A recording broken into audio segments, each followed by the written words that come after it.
죄송한데요. 제가 아직 교인들 성함을 다 모릅니다. 여기 검정 옷 입으신 우리 집사님, 자매님. 네, 그 뒤에 계신 분들은 정말 죄송한데요. 저 자매님 기준으로 앞으로 다 나와 주십시오. 네. 이제 KPC는 새로운 전통을 만들겠습니다. 주님의 말씀 앞에 순종하는 그런 귀한 교회 될 줄로 믿습니다. 네, 나오세요. 네. 죄송해요. 제가 이런 짓 별로 잘 안 하는데 아니 저희 교회가 뒤가 길어서 제 뒤에 계신 분들 제가 잘 안 보여서 그래요. 같이 되도록이면 좀 이렇게 시선도 모아주시면 제가 이렇게 두리번거리지 않을 수 있을 것 같아요. 감사합니다. 네. 이렇게 제가요 지금 대충 이렇게 세하려 봤어요. 근데 제가 이제 커네리컷 있으면서 2달 동안 모니터했거든요, 교회를요. 한 20명 나오신대요, 수요 예배 때. 그래서 제가 하나님, 이제 저희 오늘 시작이 제목이 뭐죠? 함께 걸어갈 새로운 50년. 여러분 인생도 50년이면 적은 숫자가 아니죠, 그렇죠? 하나님이요 지난 50년 동안 제가 이제 저희 교회 원로 장로님 2분을 압니다. 또 그 이외에도 전에 계셨던 목회자들과 또 수많은 성도들의 권사님들의 기도와 헌신과 땀방울로 교회들이 만들어지는 거 아닙니까? 가정과 교회는요 여지 없는 것 같아요. 그런 헌신과 수고와 희생 없이 만들어지지 않아요. 그러니까 제가 50년의 역사를 다 몰라요. 근데 하나는 알아요. 거기에 수많은 사람들의 헌신과 희생과 기도가 있었어요. 그래서 지난 50년이 이렇게 아름다울 수 있었던 것 같아요. 아멘이죠? 왜 어려움이 없었겠습니까? 어려움이 있었죠. 그렇지만 돌아봤을 때 참 많은 아름다운 기억들이 떠오르지 않으십니까? 그런 50년을 하나님이 은혜로 주셨습니다. 근데 제가 이제 교회에 부임하겠다 하는 생각을 하고 난 다음에 제가 목사니까 이런 질문이 하나님께 들지 않겠어요? 하나님, 왜 저를 하필 이 타이밍에 KPC라는 교회로 보내십니까? 제가요 세인루이스 잘 몰라요. 제가 아는 세인루이스는요 카디널스예요. 그게 제가 유일하게 알고 있는 거예요. 세인루이스에 대해서. 뭐냐면 카디널스는 아주 유명한 메이저리그 팀이잖아요. 제가 야구 좋아하거든요. 야구를 조금 좋아하는 게 아니고요. 야구의 완전히 광팬이에요, 제가요. 근데 이런 질문을 했어요. 하나님, 왜 저를 이 타이밍에 세인루이스로 보내십니까? 묵상하고 기도하고 한 2달여를 2달도 더 됐죠, 사실은요. 한 2달 반, 거의 3달 가까이를 매일같이 말씀을 묵상하고 주님의 세밀한 음성을 들으려고 하는데 하나님이 제 마음속에 그런 말씀을 하시는 거예요. 나 하고 싶은 일이 있다. 나 그 교회를 통해서 하고 싶은 일이 있다. 네가 그걸 가서 내 백성들과 함께 할 수 있겠냐? 제가요 3번 여러분과 함께 걸어갈 새로운 50년. 그러니까 저희가 이제 제가 이 50년을 다 걷는다는 말은 아니고요. 아마 그럴 가능성이 희박하겠죠. 저도 이제 50대가 넘어가거든요. 이제 얼마 안 있으면 제가 이제 나이가 50대 이제 슬슬 중반으로 들어갑니다. 그러니까 제가 50대에 50년을 더 걸어가면 100살이 넘어가는 게 되는 거니까 가능할 것 같지 않고 하나님 저에게 주신 소명, 사명은 그 50년을 준비하는 10여 년의 기간 동안을 주님이 진짜 기뻐하실 우리 세인루이스 한인 장로교회가 새로운 모습으로 주님이 기뻐하시는 모습으로 지금도 기뻐하실 모습이지만 더 기뻐하실 모습으로 세워지는 일에 네가 길을 닦고 건축물로 치면 파운데이션을 놓는 작업을 하면 좋겠다. 이럴 땐 아멘도 하고 하시던데요. 네, 즉 그 일을 하고 싶어요. 여러분, 좋은 교회 어떤 교회일까요? 좋은 교회. 아마 여쭤보면 각양각색 다양한 대답들이 나오겠죠? 내가 생각하는 좋은 교회의 모습들. 저는요, 좋은 교회란 교회 자체가 저는 언약 공동체라고 생각해요. 언약 공동체. 하나님께서 그리스도 예수의 새로운 언약을 통해서 만들어내신 새로운 공동체. 그래서요, 이 언약 공동체는 어떤 공동체여야 되냐면 지속 가능한 공동체여야 돼요. 맞죠? 우리는 왔다가 주님 부르시면 또 가야 되잖아요. 그렇죠? 그러나 이 언약 공동체는 지속적으로 이 땅에 있으면서 우리의 자식들을 통해서 또 그리고 그 후손들을 통해서 지속적으로 공동체가 유지돼야 돼요. 그래서 교회 공동체는 지속 가능한 언약 공동체여야 돼요. 그렇기 때문에요, 좋은 교회는 저는 이렇게 생각해요. 어르신들도 계셔야 되고요. 또 젊은이들도 있어야 되고 어린 아이들도. 그러니까 이게 함께 어우러지는 교회가 저는 좋은 교회라고 생각해요. 맞죠? 노인들만 있어서도 안 되고요. 젊은 청년들과 어린 아이들만 있어서도 안 돼요. 이게 적절히 어우러지는 것이 하나님이 기대하시는 좋은 언약 공동체예요. 여러분, 그런 의미에서 제가 볼 때 KPC는 포텐셜이 많은 교회예요. 맞죠? 이게 무슨 말씀인지 아직 이해가 안 되시나요? 왜 제가 이 이야기를 하는지? 여러분, KPC는 좋은 공동체가 될 수 있는, 제가 아직 공동체라고 그러지 않고요, 포텐셜이 있다고 말씀드렸어요. 포텐셜. 제가 주일날 보니까요, 많은 교회들이, 이민 교회들이 교회 주로 어르신들이 많아요. 어르신들만 많은 교회들도 되게 많아요. 근데 저희 교회는 무슨 이유인지는 제가 잘 모르겠는데 젊은 분들이, 어르신들도 계시고 또 우리 장로님 연배 분들도 계시고 또 한 40대, 30대, 또 청년들도 상당히 많고 심지어 어린 아이들도 꽤 많아요. 별로 안 놀라시네요. 여러분, 이런 이민 교회가요, 현실적으로 많지 않아요. 제가 데모그래프를 다 조사하지 않았지만 만약에 표본을 뽑아서 조사를 하면요, 이런 교회가 전체 이민 교회의 채 5%도 되지 않을 거요. 저는 전략적인 사람입니다. 제가 팬데믹 동안에 한국 기독교 교회 연구소라고 하는 곳에서 지속적으로 발표하는 리서치 머티리얼들을 지속적으로 팔로우업을 했어요. 몇 가지, 너무 많은 정보가 있지만 오늘 우리의 강의 목적을 위해서 제가 몇 가지만, 오늘은 제가 이 설명 안 했네요. 함께 걸어갈 새로운 50년, 오늘은 KM이라는 주제로, KM을 어떻게 세울 것이냐라는 주제로 여러분하고 얘기하고요. 다음 주에는 EM에 대한 이야기를 좀 하겠습니다. 그러니까 제가 EM 사역을 하진 않겠지만, 그러나 KPC 전체를 담당하는 담임 목사로서 EM도 어떻게 만들어갈 건지, 현재 EM 목사가 공석이잖아요. 그래서 우리 EM 목사님도 잘 세워서 EM도 잘 만들어가야 돼요. 그리고 세 번째 시간에는 함께 걸어갈 새로운 50년의 목회 전략이 어떤 것인지를 에베소서 5장을 가지고 제가 여러분들과 함께 좀 이야기해 보고자 합니다. 자, 큰 그림이 좀 그려지셨죠? 자, 오늘 뭐 한다고요? KM. 한국 기독교 교회 연구소 리서치 조사에 따르면, 제가 주일날 설교를 길게 해가지고 오늘도 목사님이 이거 12시까지 가는 거 아닌가 이런 분들이 계실 것 같은데, 제가 아무리 늦어도 9시 10분을 넘지 않겠습니다. 그것도 늦은 거예요? 그래도 그 정도는 좀 주세요. 지금 이게 스페셜한 시간이잖아요. 앞으로는 이렇게 안 해요. 딱 3번만 그렇게 할 거예요. 이 세미나라니까요, 오늘은요. 그러니까 좀 넥타이를 안 매셨네요, 그렇죠?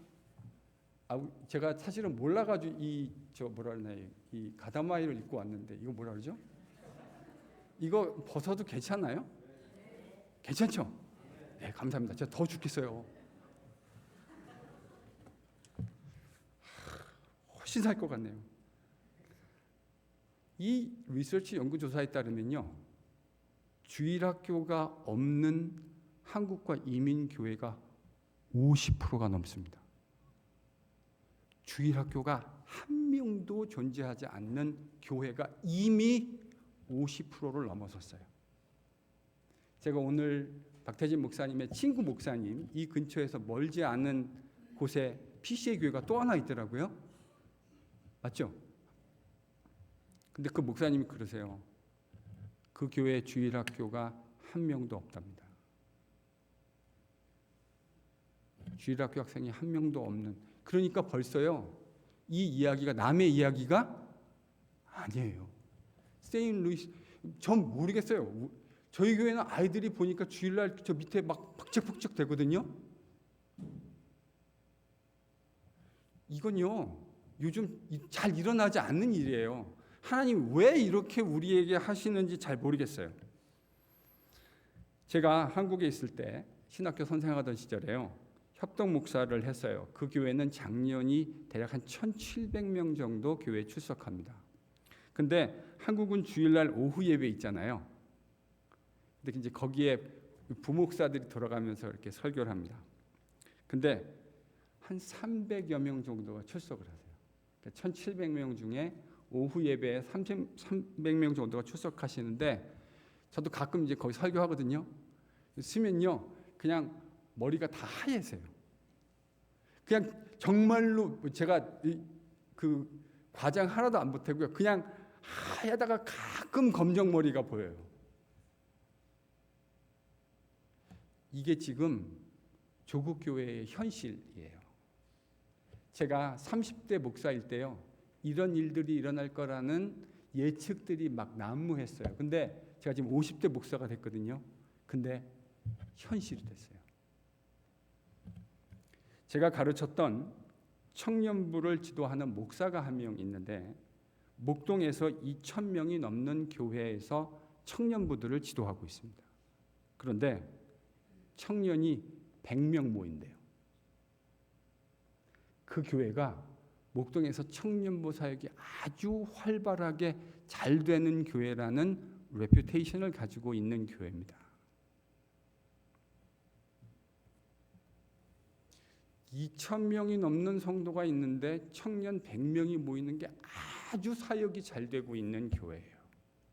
이게 오늘날 우리 조국교회의 현실입니다. 제가 이것과 괴를 같이 하는 수치가 또 있다 그랬죠. 제가 80년대 후반 학번이에요. 그러니까 대학을 다니셨고 학번이 있으신 분들은, 80년대 학번들은 지금 대충 나이가 50대 초반에서 60이 넘어가시는 분들이 계시죠. 그렇죠? 60대 초반까지. 이때가 우리 조국교회의 황금기였습니다.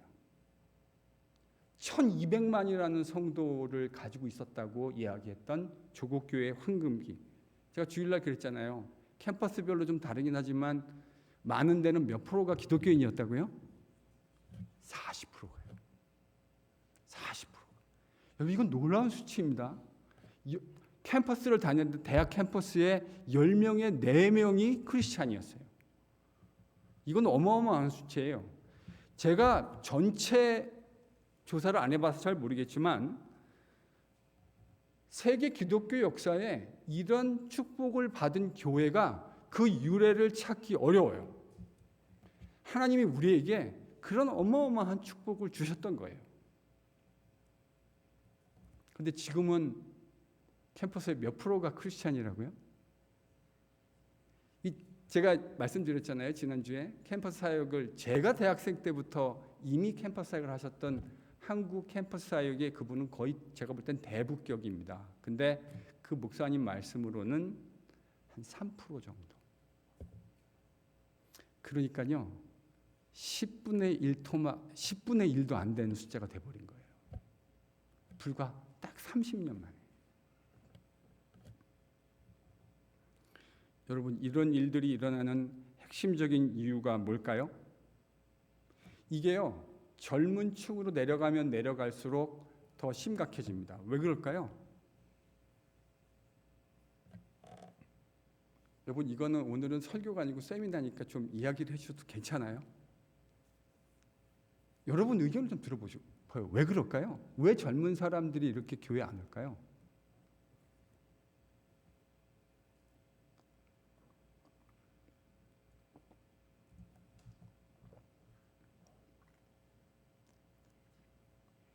자, 기다리고 있습니다.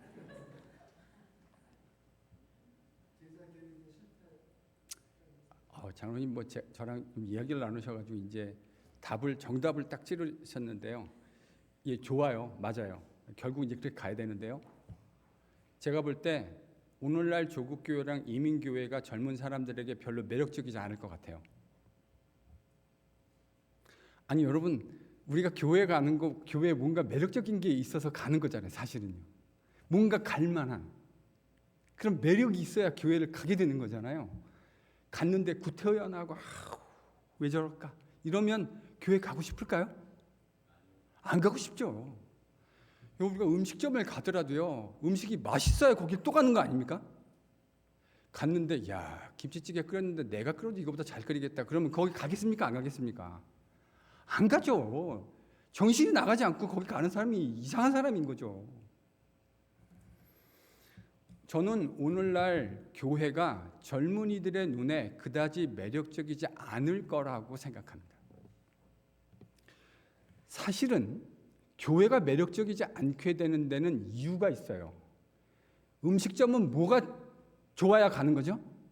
맛있어야 아니 데코레이션이 너무 멋있어요. 근데 간데 음식은 영 아니에요. 그러면 저 같아도 안 가요. 음식점은 비록 좀 허름하고 비록 바깥에 뭐 인테리어나 바깥에서 익스테리어를 보면 아휴 뭐 저래가지고 장사가 되겠나 싶은데 갔는데 음식이 맛있으면 아무리 허름해도 거기는 문전성시를 이루고 메어 터지게 되어져 있습니다. 맞죠? 여러분 일본의 유명한 스시집 가보세요. 그게 요즘에 뭐 직접 가보지 않아도 영상으로도 되게 많이 나오거든요. 허름한데요.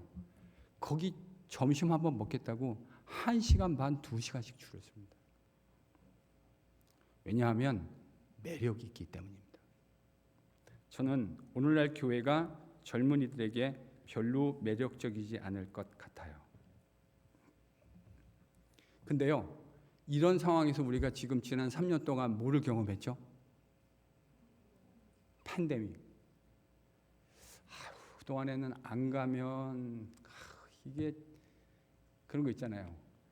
구원은 받아야 될 것 같은데 이렇게 해서 끝나면 안 될 것 같은데 근데 팬데믹이 되니까 어떤 익스큐즈가 됐죠?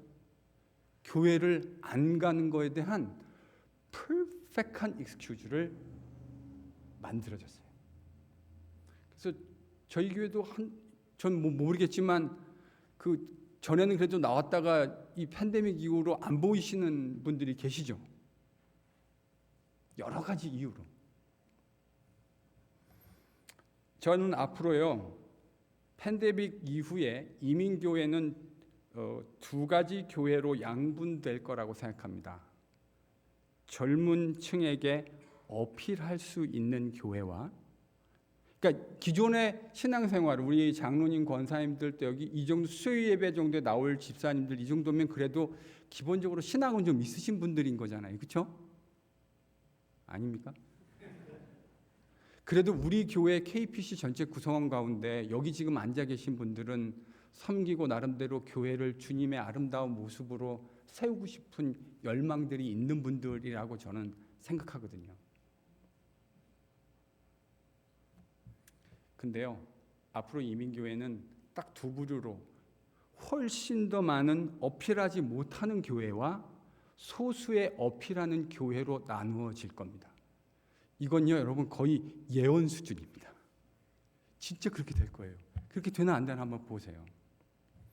어필 못하는 다수의 교회와 어필하는 소수의 교회가 남게 될 거예요. 근데 오해는 하지 마세요.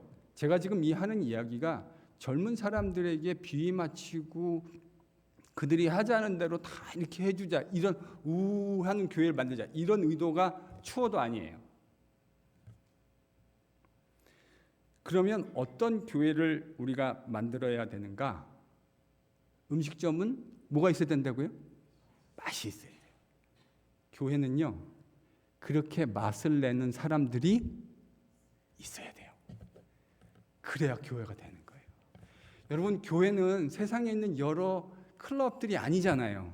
세상에 있는 우리들이 그냥 동호회로 만나는 라이온스 클럽이 아니에요. 교회는 하나님이 독특하게 세워놓으신 공동체예요. 여러분, 교회가 교회 맛을 내는 교회가 될 때에 사람들은요, 교회에 뭐를 느끼게 될까요? 매력을 느끼게 될 거예요. 여러분, 사람을 만나도 우리 매력 있는 사람이 있잖아요. 그렇죠? 그렇게 썩 잘생기질 않았는데도 만나보면 또 만나고 싶고 같이 말도 한번 붙여보고 싶고 이런 사람들이 있어요. 그렇죠? 교회도요, 우리가 어떻게 하면 진짜 맛이 나는 교회가 되냐면 그런 사람들, 주님이 이 땅에 교회를 세워놓으신 본래의 목적대로 살아가는 사람들. 여러분, 이런 사람들을 뭐라고 부르면 좋을까요? 예수의 제자. 예수의 제자. 우리 지난 주일날 같이 묵상했죠?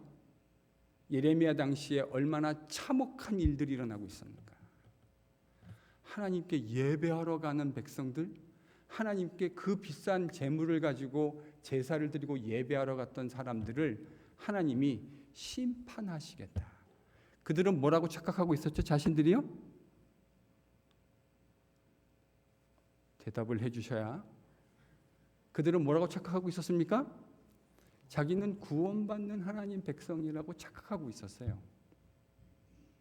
이거를 신약적인 용어로 하면요, 제자가 아닌 사람들이 하나님께 예배드리는 군중으로 있으면서 자신들이 뭐 받은 사람이라고 생각하고 있는 거죠? 구원받는 사람들이다 라고 착각하고 있었던 거예요. 다시 말씀드리지만요, 하나님은 예배 군중들에게 구원과 영생을 약속하신 일이 없습니다. 구원은 누가 받는 거죠? 예수의 진짜 제자들. 예수님이 걸어가신 십자가의 길을, 그 좁은 길을 나도 걷겠다고 매일같이 주님과 동행하는 사람들의 그 마지막에 뭐가 기다리고 있는 거죠? 영생으로 통하는 문이 기다리고 있는 거예요. 이미 여기서부터 영생을 경험하고 그 좁은 길을 주님을 따라 걸어갈 때에 그 마지막에 주님이 두 손을 활짝 열고 우리를 안아주시려고 기다리고 계시는 거예요. 근데 오늘날 기독교는 수많은 값싼 복음을 전해왔어요. 안타깝게도 예레미야 시대랑 똑같은 일들이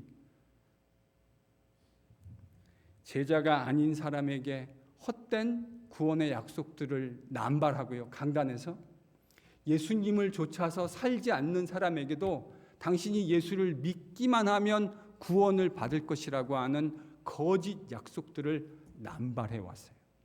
여러분, 그게 오늘날 우리가 겪고 있는 현실이고 결과인 거예요.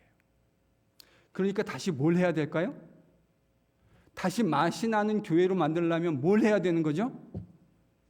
제자 만들. 자, 여기서 이제 성경 하나 피겠습니다. 마태복음 28장 18절에서 20절. 마태복음 28장 18절에서 20절.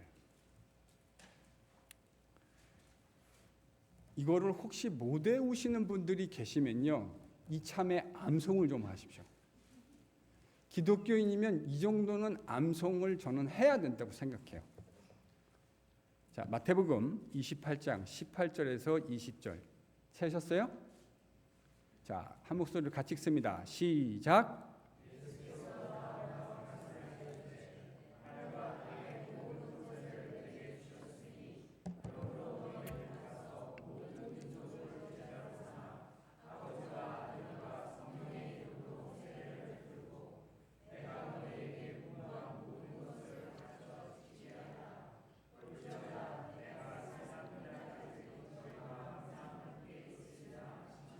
아멘.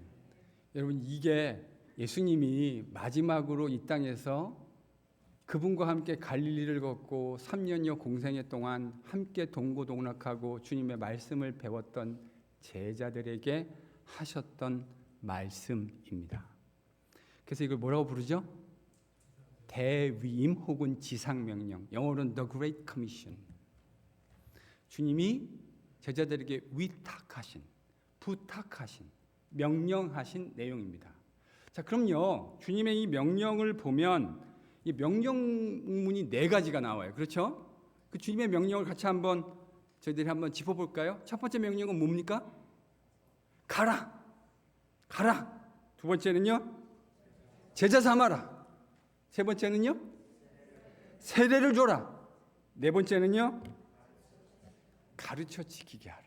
사실은요, 여기 이제 동사가 2개예요. 그러니까 사실은 예수님이 사용한 말씀에, 그걸 이제 마태가 헬라어로 썼는데요.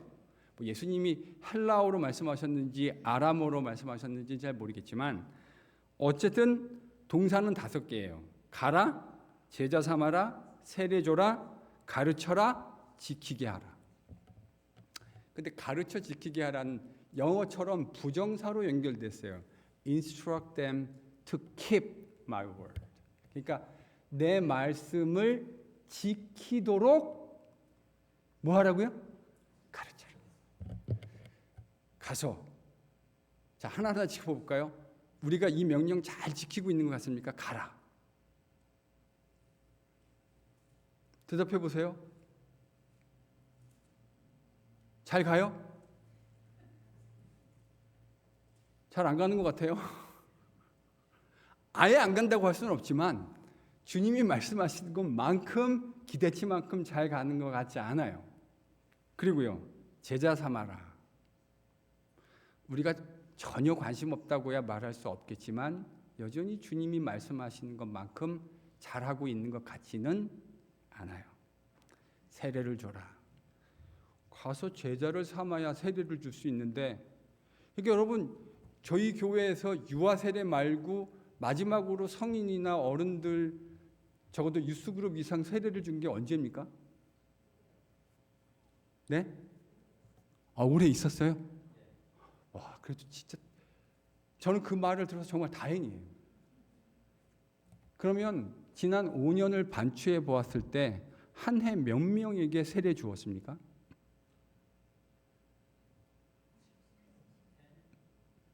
한 해 10명에게요? 10명 정도? More than 10입니까, 장로님? 그러니까 거기서요, 유아 세례는 좀 빼주실래요? 그건 우리가 가서 전도한 건 아니고 태어난 거니까 뭐 그거를 제가 절대로 사람이 아니다 이런 건 의도는 아닙니다. 그러나 우리가 이 지상 명령에 라는 관점에서는 유아 세례까지 좀 집어넣는 건 조금 저는 그런 것 같아요. 유아 세례 빼고 세례 몇 명 줬습니까? 한 해. 야, 그러니까 저희 교회는 모르겠어요. 그게 어떻게 해서 그게 됐는지 모르겠지만 지금 기존에 있는 교회들하고 비교했을 때 그렇게 나쁜 숫자는 사실 아니에요. 근데요,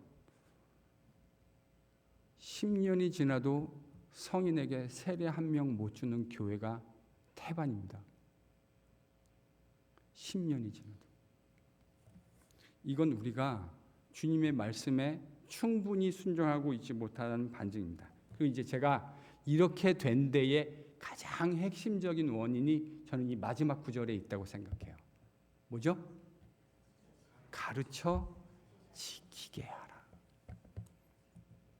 가르쳐 지키게 해라. 여러분, 이 가르쳐 지키게 하라는 말은요, 이렇게도 말해도 괜찮을 것 같아요.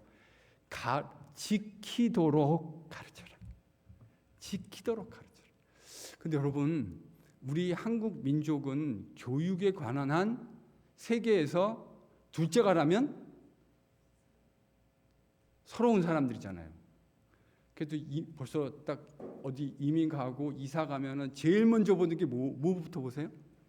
학군. 저는 다 커가지고요, 학군 별로 생각할 필요가 없었어요. 근데 우리 이민자들 이사 가게 되면요, 제일 먼저 보는 게 학군이에요. 이건 거의 모두가 다 그렇습니다. 그만큼 교육에 우리는 남다른 열정을 가지고 있는 민족이에요. 자주가 나는 못 읽고 못 써도 애들, 그러니까 프라이어리티가 항상 뭐죠? 애들 교육. 그래서 그런지요, 교회도 가르치는 건 엄청 열심히 합니다. 뭔 놈의 교육이 이렇게 많은지 몰라요. 무슨 반. 제가 가르치는 게 잘못됐다라는 말이 아닙니다. 근데요, 가르침의 목적이 뭐죠? 지키게 하는 거예요. 저는 여기서 우리가 펀더멘탈하게 큰 실수를 했다고 생각합니다. 가르치기는 엄청나게 가르쳤는데요. 근데 지켜서 살지는 않아요. 그 말은요, 예수의 충분한 제자가 되지 못했다라는 말이에요. 주님은 가르쳐라 하고 끝난 게 아니에요. 가르쳐서 뭐 하라고요? 그 사람이 내가 너희들에게 직접 들려줬던 이 주옥 같은 하나님 나라의 말씀들, 그리스도 예수의 제자로 살아가는 이 핵심 메시지들을 가르칠 뿐만 아니라 가르쳐서 뭐 하게 하라고요? 지키게 하라. 이 말은요, 그들이 지킬 때까지 너는 힘써서 가르치라는 말이에요. 여러분, 가르치는 건 비교적 쉬운 일일 수 있어요. 저도 선생을 오래 했거든요. 저도 신학교 선생 출신이잖아요.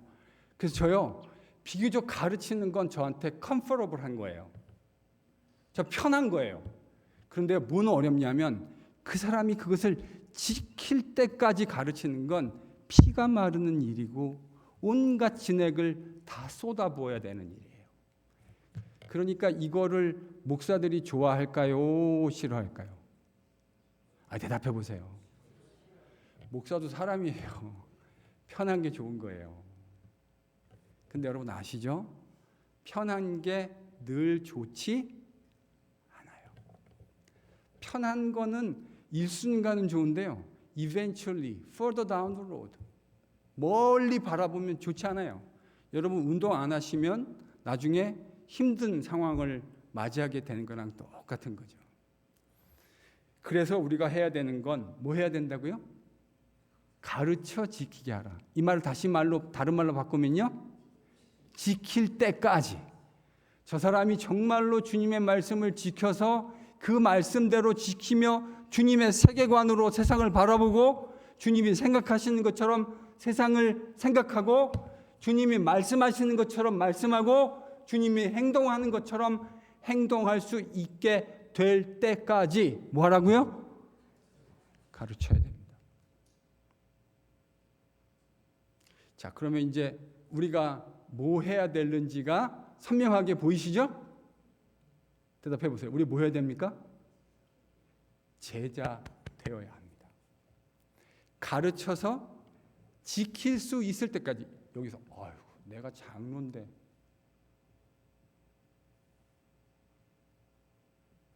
뭐 어쩌라고요? 장로님이신데 뭘 어쩌라고요? 우리는 이제 체면 문화가 있잖아요. 여러분, 이거를 장로님이신데 만약에 그거 못한다, 잘하시면 감사한 일이죠. 근데 만약에 잘 안 된다, 주님이 말씀하신 대로 그렇게 살지 못한다면 무슨 각오하셔야 됩니까? 장로라는 견장의 계급장을 띄어내고 바닥에서 팍팍 굴르면서 주님이 우리에게 말씀하신 그 계명대로 살 수 있을 때까지 훈련 받으셔야죠. 여러분, 그러면 우리 교회가 어떤 교회가 되는 겁니까? 무슨 교회요? 매력 있는 교회가 되는 겁니다. 사람들이 볼 때요, 야, KPC는 다르네. 들어갔는데 벌써 목사부터 달라. 장로님들부터 달라. 눈빛이 달라. 여러분, 세상에 있는 사람들이 집사를 뭐라고 부르는지 아시죠? 아시네요. 기독을 뭐라고 부르죠? 기독교를요? 말하지 마세요. 듣고 싶지 않아요. 진짜 듣고 싶지 않아요. 이게요, 우리가 예수님의 제자로 살지 못했기 때문이에요. 제자로 살려는 몸부림을 보여주지 못했기 때문이에요. 이 책임은 저는 전적으로 목사인 저에게 있다고 생각해요. 목사가 그거 안 하니까 성도들이 그렇게 할 수가 없지요. 목사가 이 일에 생명 걸겠다고 하는 생각을 가지지 않으면요, 되지 않아요. 그래서 이게 되지 않는 교회가 훨씬 더 많은 이유가 여기 있는 거예요. 예수님이 좁은 길 가라 하셨습니까? 넓은 길 가라 하셨습니까? 좁은 길이요. 여러분, 이게 좁은 길인 거 느껴지십니까? 아멘? 이게 좁은 길이에요. 예수의 제자로 걸어가는 길이 좁은 길이고요. 근데 이 좁은 길에는 생명나무의 열매들이 주렁주렁 열리는 길이 될 줄로 믿습니다. 여러분, 이 세인루이스 땅에 하나님이 주시는 새로운 부흥의 물결들을 경험해 보고 싶지 않으세요? 그렇게 하면 하셔가지고 되실지 잘 모르겠어요. 결의를 다져야죠. 주님, 제가 생명 다하도록 충성하겠습니다. 주님 말씀 앞에 몸부림치며 순종하겠습니다. 여러분, 이런 결단이 있으면 하나님이 그런 사람들을 사용하실 줄로 믿습니다. 그래서 그런 사람들을 통해 가고 싶은 교회, 매력 있는 교회.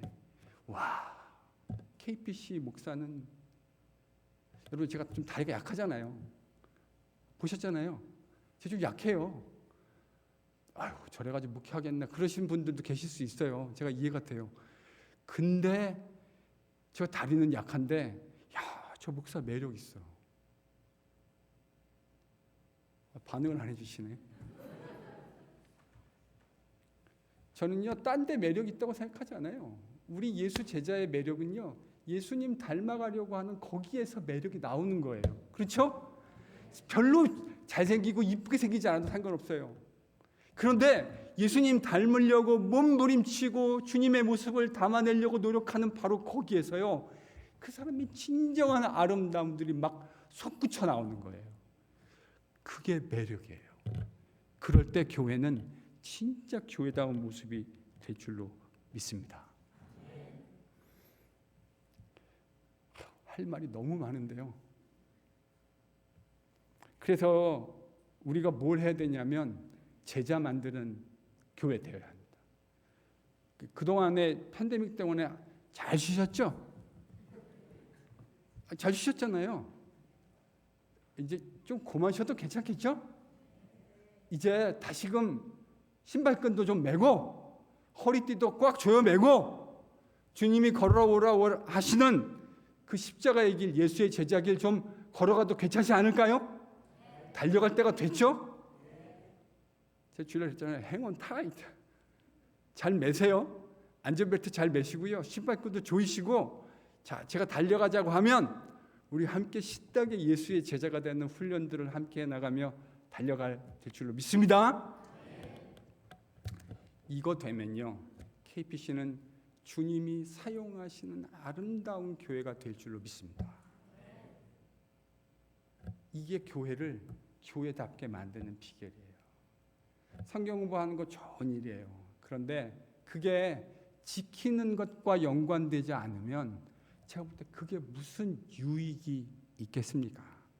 우리가 주님의 말씀을 듣고 그 가운데 지켜 살아가는 그 행함이 없다면 그것이 우리에게 무슨 유익이 있으리요? 제자 만드는 교회. 저는 내년도 표 정했어요. 당회랑 협의 안 했어요. 장로님들 죄송해요. 근데 이건 제가 장로님들하고 협의 안 할 거예요. 제가 나머지는 장로님들하고 다 협의할 거예요. 다 협의하고 논의하고 다 할 건데요. 이건 안 할 거예요. 왜냐하면 만약에 장로님들 중에 이거를 반대하시는 분이 있다면 그건 이강택 목사를 반대하는 게 아니고요. 누구를 반대하시는 거죠? 주님을 반대하시는 거예요. 주님을 반대하시는 거예요. 혹여라도 그런 길에 서지 마세요. 주님을 반대하는 길에 서시면 안 돼요. 예수의 제자 만드는 교회. 예수의 제자로 어린 아이들로부터 젊은 청년들, 장년들, 교회 어르신들까지, 우리 장로님들까지 하나같이 다 예수의 제자. 근데 여러분 이거는요, 당장 교회가 막 메어 터지고 이러지 않을 거예요. 지난한 길이고요. 아주 오랜 시간을 걸어가야 되는 길이에요. 제자는 하루아침에 만들어지지 않기 때문이에요. 여러분 베드로 같은 제자도 그런 제자 만들어지기 위해서 몇 년이 필요했죠? 3년. 아유, 예수님 쫓아다니고 마지막에는 예수님 모른다고 부인하고 심지어 뭐까지 했습니까? 저주까지. 나는 그와 I have nothing to do with that guy. 이게 베드로가 주님 십자가 돌아가시기 전날 밤 했던 얘기 아닙니까? 그런데 오랜 시간이 지나고요. 주님의 제자 훈련은 열매를 맺기 시작합니다. 제자가 되면요. 처음에는 목사님 와가지고 한다는데 뭐 별반 아무 일도 안 일어나네. 천만의 말씀이요. 한 해가 지나고 2해가 지나고 3해가 지나고 제자들이 숨은 곳에서 1명, 2명, 5명, 10명, 20명, 30명, 40명 만들어질 때요. 똑같은 숫자가 모이는지 모르지만 교회는 완전히 다른 저력으로 탈바꿈하게 될 줄로 믿습니다. 섬기지 않는 뺀질뺀질한 사람들이 아니고요. 팔 걷어붙이고 어떻게 하면 예수님의 교회를 더 아름답게 만들 수 있을까 고민하고 기도하고 몸부림치는 사람들로 변화하게 될 거라고 저는 믿어요. 그래서 제자 만들 거예요.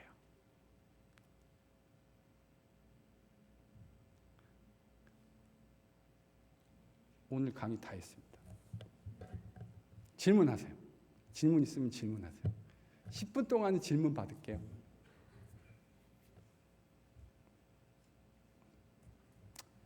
강의가 워낙 탁월하기 때문에 질문이 없지요라고 말하면 돌맞겠죠? 좋고요. 질문하십시오. 어떤 질문도 좋습니다. 어떤 방향으로 진행하실 건지 대략적으로 좀 설명을 좀 해주시면. 이제 조심스럽긴 한데요. 그러니까 제자를 만든다고 하는 건 타협하지 않을 내용이고요.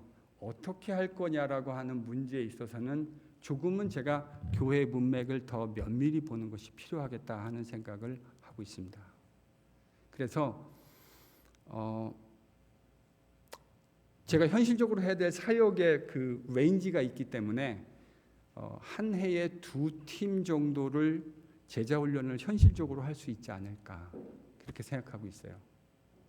근데 이제 시간이 지나면 거기에 왜냐하면 제가 이 모임 안에 이건 이제 아직 협의가 안 된 거라 제가 조심스럽긴 한데요.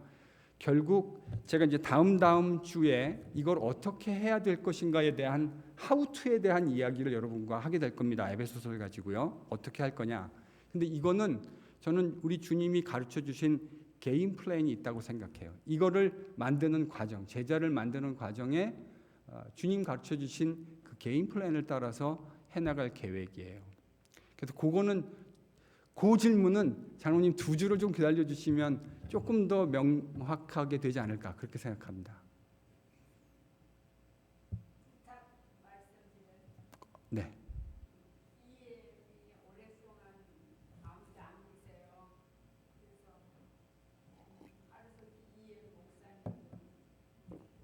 예. 네. 맞습니다. 저도 동일한 기도 제목을 매일같이 기도하고 있습니다. 맞습니다. 우리 KM만 이렇게 하면 안 되고요. EM도 그렇게 해야 돼요. 근데 이제 중요한 건 저는 목회자가 정말 중요한 것 같아요. 그래서 아무리 급해도 아무나 오면 또 안 돼요. 권사님. 그렇죠? 그러니까 하나님이 딱 이 스피릿에 맞는 분을 예비하실 줄로 믿습니다.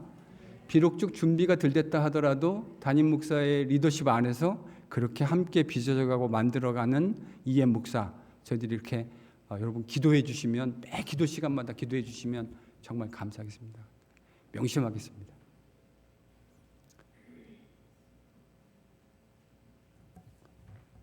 네, 권사님. 우리가 목사님 그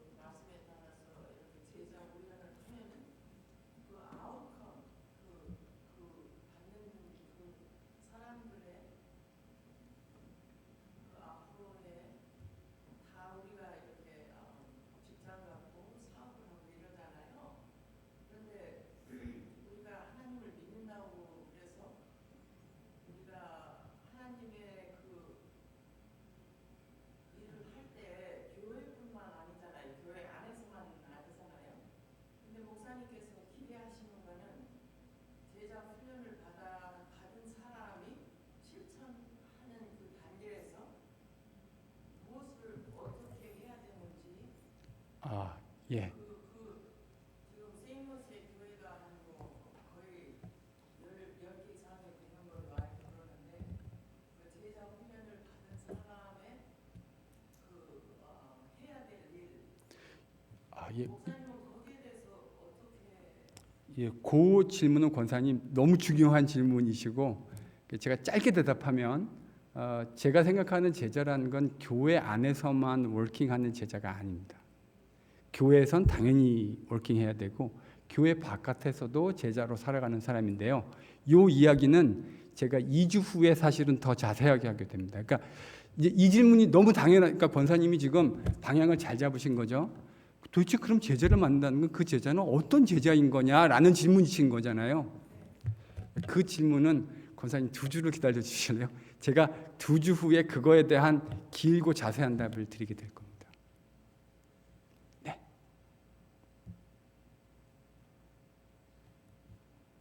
그 제자가 도대체 어떤 모습으로 살아가는 거냐? 그 이야기를 원론적으로 성경의 말씀을 가지고 이야기하고 또 우리 삶에서 적용 가능한 부분들도 함께 나눌 수 있도록 그렇게 하겠습니다. 2주 후에요. 다음 시간에는 뭐 한다 그랬죠? EM이요. 네.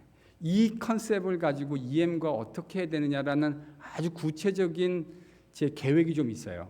그래서 이제 그걸 좀 나누고 싶어요.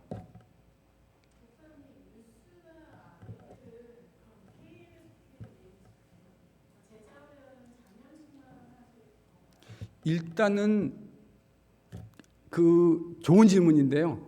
사실은 원래 제가 그 얘기를 오늘 하려고 했는데 이것까지 하면 시간이 길어질 것 같아서 제가 안 한 건데 당연히 해야죠. 근데 여러분 아이들은 부모가 먼저 되어지지 않고 아이들이 되기는 참 어려워요. 그렇죠? 그래서 이제 KM 먼저 한 거예요. KM 먼저 해서 우리가 되면 이제 집사님 같이 당연히 그런 질문이 나올 거예요.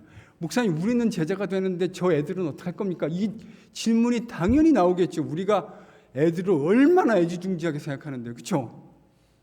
아니, 우리만 그렇게 좋은 거 하면 됩니까? 애들도 해야죠라고 당연히 얘기가 나오시겠죠. 그래서 주님의 은혜에 따라서 필요한 교육자들도 필요하다면 충원해야 될 것이고 훈련시켜야 될 것이고 그 방향으로 같이 저희들이 드라이브를 걸어가야 되겠죠. 이건 KM만 하겠다는 의도가 절대로 아닙니다. KM을 그나 먼저 해야 된다는 거죠, 저는.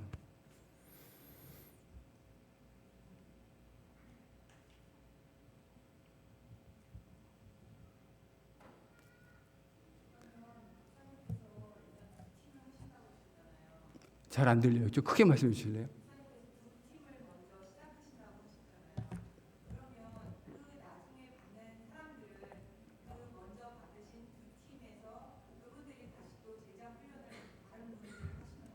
아니요. 제자 훈련은 목회자들이 할 겁니다. 제자 훈련은 목사들이 할 거라고요. 그러니까 저는 장로교 목사예요. 그러니까 그게 방법이 여러 가지가 있을 수 있는데요. 저는 훈련은 목사들이 할 겁니다. 왜 그걸 훈련을 목사들이 하는지에 대해서는 2주 후에 설명드릴 겁니다. 그러니까 지금은 그거를 얘기하기에 시기상조예요. 왜냐하면 저는 제 나름대로의 프린시플이 있어요. 그러니까 제 개인적 프린시플이 아니라 제가 성경에서 발견한 원리가 있어요. 그래서 그거를 여러분과 나누고 성경에서 하나님이 가르쳐 주시는 원리대로 여러분과 할 거예요. 그게 제가 자주 사용하는 말로는 게임 플랜입니다. 여러분 풋볼 좋아하세요? 풋볼 별로 안 좋아하세요? 네. 아니 뭐 그거는 정답은 없는 거예요. 풋볼 좋아하실 수도 있고 안 좋아하실 수도 있는데 저는 되게 좋아하거든요. 근데 풋볼이 좋은 이유가 재미난 이유가 하나하나의 플레이가 다 택틱에 의해서 스트래티지에 의해서 짜여지는. 그러니까 전 처음에 사커를 너무 좋아하다가 풋볼이 뭔지를 맛을 알고 난 다음에는 물론 사커도 좋아합니다. 지금 엄청 좋아하긴 하지만 풋볼이 훨씬 재밌는 것 같아요. 솔직하게. 그런 그 묘미가 있어요. 전략을 가지고 접근해 가야 됩니다. 맥시멈 10명 안 넘으려고 합니다. 장로님들 그룹은 제가 저희 리더 그룹이기 때문에 저분들은 먼저 해야 됩니다. 왜냐하면 우리가 모범을 보여야 될 사람들인데 우리가 모범이 안 되면 안 되니까 전 장로님들은 영순이에요. 올해부터 이제 저희 시작할 겁니다. 그런데 이제 성도들은 아마도 제 현재, 그러니까 이렇게 됐다는 게 아니고요. 현재 생각으로는 아마 이제 내년부터 시작되지 않을까 이렇게 생각하고 있습니다. 계획을 잡고 있습니다.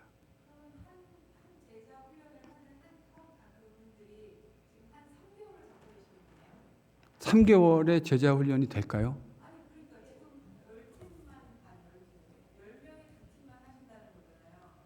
그러니까 한 해, 그러니까 제가 제자 훈련을요, 한 해를 할지 2해를 할지도 몰라요.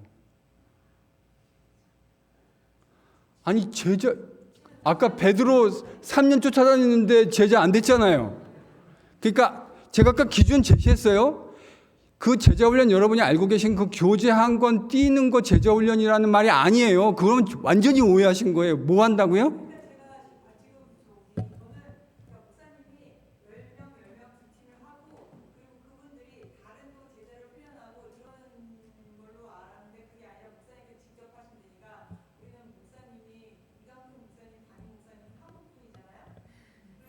근데 저 박태진 목사님도 계시고 우리 랜능석 목사님도 계시잖아요. 저분들은 목사가 아닙니까?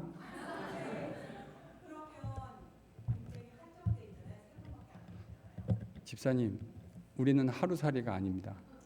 네. 우리는 멀리 보고 긴 호흡으로 갈 건데요. 그러니까 마음은 알겠어요. 마음은 알겠는데 사실 뭐 우리가 지금 뭐 수천 명이 있는 것도 아니고요. 그러다가 제자훈련 했는데 사람 없으면은 그것도 뻘쭘한 거예요. 예, 네? 근데 이제 제자훈련을 제대로 하셨는지는 제가 좀 평가할게요. 제가 선생인 거니까. 네. 네. 그러니까, 네. 장로님들 하시고 시간 좀 길어지면 일반 장로님을 제외한 다른 분들의 저거라 내년에 하신다니까 실적으로 뭐를 게 아닌가 그런 생각을 하시는 것 같아요. 아니 그건 아니고요. 장로님들은 좀 예외적인 상황이에요. 그래서 제가 저분들을 붙들고 막 2년 3년씩 하면은요. 그럼 성도들은 언제 합니까? 그러니까 제가 약간 운영의 묘를 살려서 우리 장로님들은 약간의 속성 과정으로 좀 해볼까 그렇게 생각하고 있어요. 그리고 그래서 제가 하는 제자훈련의 컨셉을 우리 목사님들이 다 같이 세임 챕터에 있게 하기 위해서 제가 그 훈련 과정에 목사님들을 인바이트 할 겁니다. 그러니까 피훈련생으로 들어오지만 제 전략 속에는 저분들이 훈련자가 되어서 그러니까 올해는 저 혼자 하지만 그러니까 내년엔 저 혼자 하지만 그 후년에는 목사님들이 같이 들어와서 제자훈련을 할 수 있는 그런 구조들을 만들어내려고 하고 있어요. 근데 이 전제는 저분들이 아주 신실한 분들이라는 전제가 필요합니다. 이상한 짓 하고 그러면 안 돼요. 목사님 그러면 안 돼요. 뭐 성도 이렇게 제자 훈련하면 성도들하고 정말 긴밀해지고 끈끈해지거든요. 어떤 의미에서요. 가족들보다 더 끈끈해져요. 그러니까 이참에 내가 교회를 하나 만들어봐. 뭐 이런 생각하시면 안 돼요. 그거는 벌써 동기가 불순해요. 우리는 이제 성 목사님이랑 박태진 목사님 그럴 뿐이 아닐 것 같아요. 하지만 제가 조심히 보긴 할 겁니다.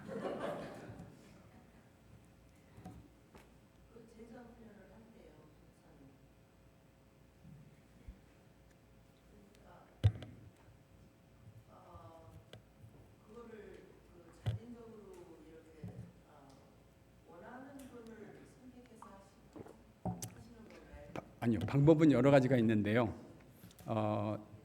기본적으로는 자원하시는 분이어야 합니다. 기본적으로, 그러니까 안 갈래 하는 황소 고집분들을 억지로 끌고 가면요 제자훈련 안 돼요. 그러니까 기본적으로 자원하시는 분이어야 하고요. 제가 제자훈련 양육위원회를 만들 거예요. 그래서 그 위원회에서 애플리케이션도 받고 심사도 하고 이런 과정들을 다 이제 다 보시게 될 거거든요. 다 보시게 될 텐데 좌우지간 KPC는 제자훈련에 목숨 거는 교회라고 하는 모습으로 사람들에게 비춰지게 될 겁니다.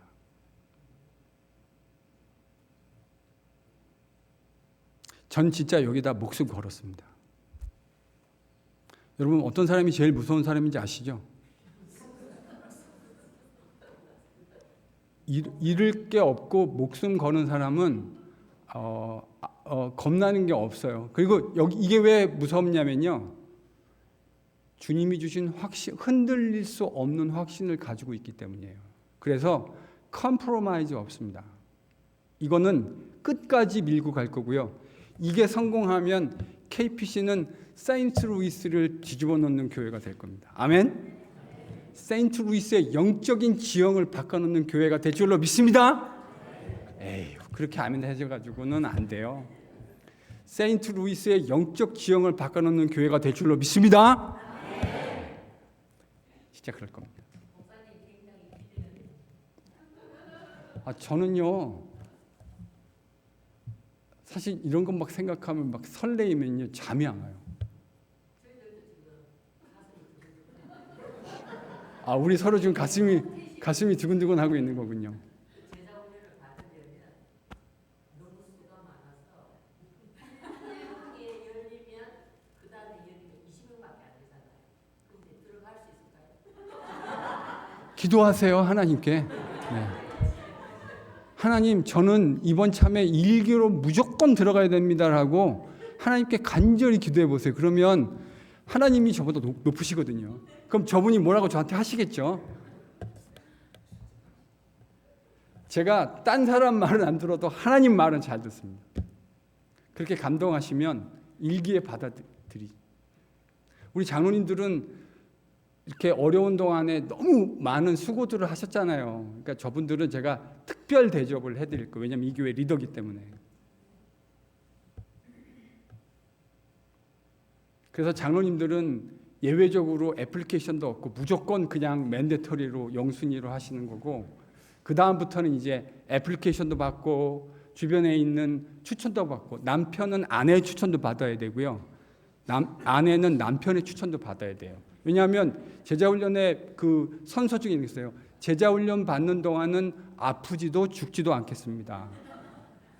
그러니까 각오를 단단히 다지셔야 되는 거죠. 그리고 남편인 경우에는 아내가 전폭적으로 지지하고 후원해 주셔야 되고, 아내인 경우에는 남편이 다른 어떤 것보다 제자훈련은 이건 무조건 주님 앞에 프라이어리티 넘버 원. 아프거나 죽는 것 이외의 모든 일에 있어서 프라이어리티 넘버 원. 그렇게 해야 제자가 만들어집니다. 네? 예. 많은 생각들을 하시는 거죠. 익셉션, 이제 그거는 일반적인 건 아니고 이제 익셉션이니까, 네, 그건 그렇게 하죠. 네, 주변에서 그렇죠. 그러니까 제가 그랬잖아요. 그 추천위원회가 있다고요. 그래서 위원회에서 거기 이제 여러 분들이 들어오실 텐데, 양육위원회, 제자훈련 양육위원회에서 추천을 받아서 저희들이 그렇게 하겠습니다. 그러면 왜 그게 필요하냐면, 다 하고 싶은데 어떤 사람은 하고 안 하고 이렇게 되면 이게 형평성이 있잖아요. 그러니까 저희들이 갖고 있는 기준에 의해서 먼저 훈련하실 분들 이렇게 선발하도록 하겠습니다. 오늘 이 정도 하죠. 네. 다음 주에 또 있으니까요. 다음 주에 또 질문하세요. 그럼 됩니다. 자, 한번 같이 기도할까요? 기도의 제목은, 하나님, 우리가 지금까지 했던 귀한 신앙생활들이 있으셨을 거예요. 그런데 하나님, 이제 정말 정신을 바짝 차리고 예수님이 걸어가신 그 십자가의 좁은 길, 저도 예수님 제자로 시린 가슴을 가지고 그 길 걷겠습니다. 하나님, 저에게, 우리 교회에, 내 옆에 있는 귀한 성도들에게, 우리 믿음의 자녀들에게, 내가 사랑하는 아내에게, 남편에게 하나님이 은혜를 폭포수처럼 부어 주옵소서. 우리 함께 통성으로 함께 기도하고 찬양하겠습니다.